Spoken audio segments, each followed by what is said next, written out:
Doctor Who Journey's End to the 13th episode of Series 4 is written by Russell T Davies and starring David Tennant, Catherine Tate, Rima Agyeman, John Barrowman, Elizabeth Sladen and Billie Piper. This episode is also starring Noel Clarke, Camille Kajuri, Adjo Ando, Eve Miles, Gareth David Lloyd, Tommy Knight, Alexander Armstrong and John Leeson. We're in the end game now. So yeah, there's 3 deleted scenes as there's a reason why they've been cut.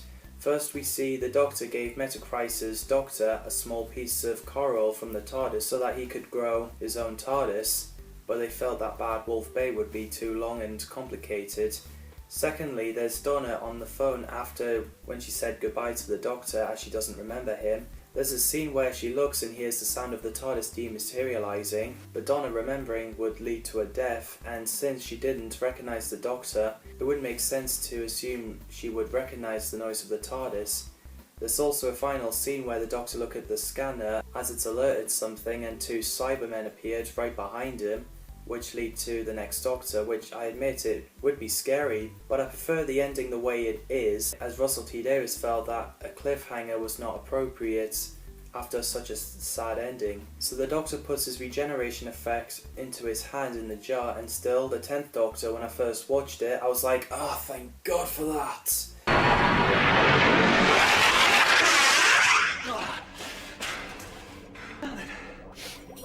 Well, alright. So Ianto and Gwen stopped firing and realised the time lock that Tosh worked on. The Dalek is locked out and Gwen and Ianto are locked in.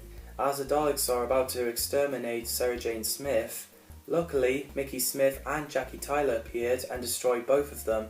I was like, yes! I didn't expect to see them again, but I'm glad they came back as Sarah Jane, Jackie and Mickey witnesses the Daleks stealing the TARDIS. Sarah Jane went to the Daleks saying she surrendered, so did Jack and Mickey. Martha decides to leave and arrive at Germany and met a German woman. She knows about the Osterhagen key and points gun at her as she was scared, so then lowering it down and let Martha continue her mission. So the Doctor, Rose, Donna and Captain Jack arrived on Dalek Crucible, but the TARDIS door closed and locked Donna in, and it fell down into the fire. It's a really sad scene when the Doctor watches the TARDIS getting destroyed.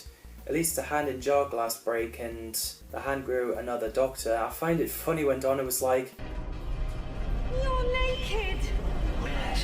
So Jack shoots at the Supreme Dalek but exterminates him.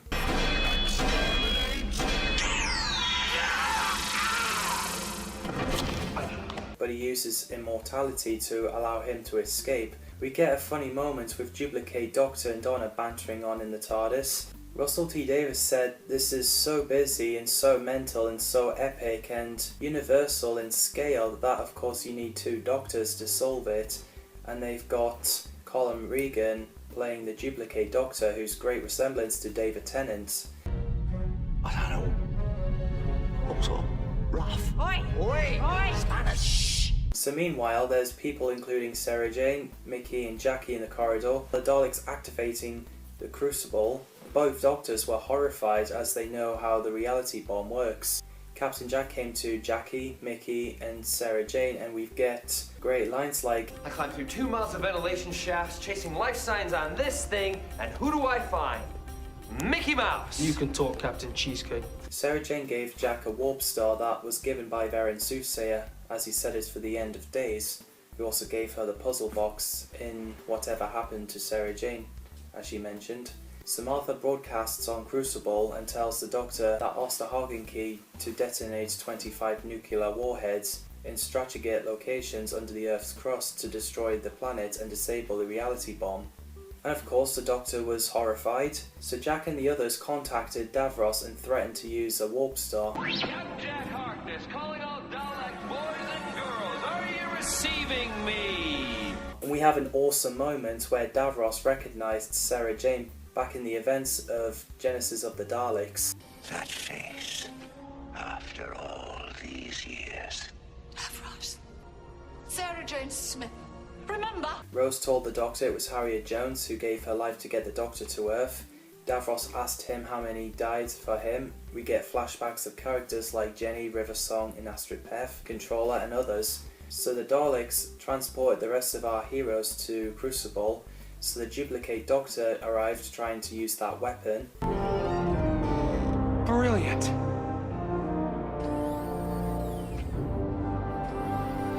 but Davros zapped him, and same thing happened to Donna. Which, by the way, Davros had a metal hand because in Revelation of the Daleks, his hand got shot off. Main force of Daleks is well hidden. So the reality bomb is counting down, but then nothing happens. As Donna is using controls, she stopped Davros from electrocuting her, disabled Dalek's gun, and spun them around. Help me! Help me! It turns out that Dalek Khan betrayed the Daleks by getting Donna in the right place at the right time. So all the planets except Earth are back in their place, and because the duplicate Doctor exploded all the Daleks, everyone has to leave. The Doctor tried to save Davros again, but he refuses and calls him the Destroyer of Worlds. You are the destroyer of worlds! So after the TARDIS leaves, the Doctor contacts Gwen and Yanto for the energy of the rift as a rope and the TARDIS as a tow truck to move the Earth back to where it belongs, and help from Luke, Mr. Smith and K9. TARDIS space code now being transferred. The process is simple. Oh yeah, the Doctor and Rose seems to recognise the resemblance of Gwen from Gwyneth back in The Unquiet Dead, when he mentions the old Cardiff family. An old Cardiff family. Yes, all the way back to the 1800s. I thought so. Spatial genetic multiplicity, eh? We get a nice music where everyone in the TARDIS moved the Earth back to where it belongs, and everyone cheers. I love this moment, and to be honest, they are my favourite Doctor Who gang, as I see that as the Doctor's family.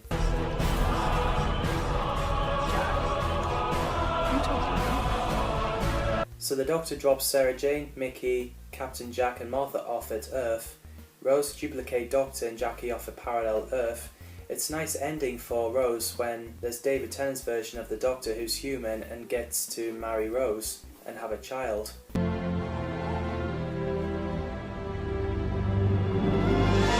Because Donna is human with a Time Lord's DNA, she'll die as her head burns. This is a really sad scene. You can actually feel it as she's been wanting to stay travelling with the Doctor forever. But the Doctor has to wipe her mind and get her home. The Doctor tells Wilfred and Sylvia what happened and let them know she shouldn't remember the Doctor and the time with him, otherwise she dies. No, no, no, please, please, no, no, no, no! Just after the Doctor says Donna is the most important woman in the universe, tell her that once in a while, we get a funny moment when Donna was like, I was asleep on my bed in my clothes like a flipping kid. So the Doctor pretends to be someone called John Smith so he can get himself out without Donna remembering him. The Doctor tells Wilfred that his friends are with someone else and he's fine with that. And Wilfred promised he will look out for the Doctor, which is nice. So the Doctor went back to the TARDIS taking his jacket off as it's drenched with rain. And again he looks sad and lonely.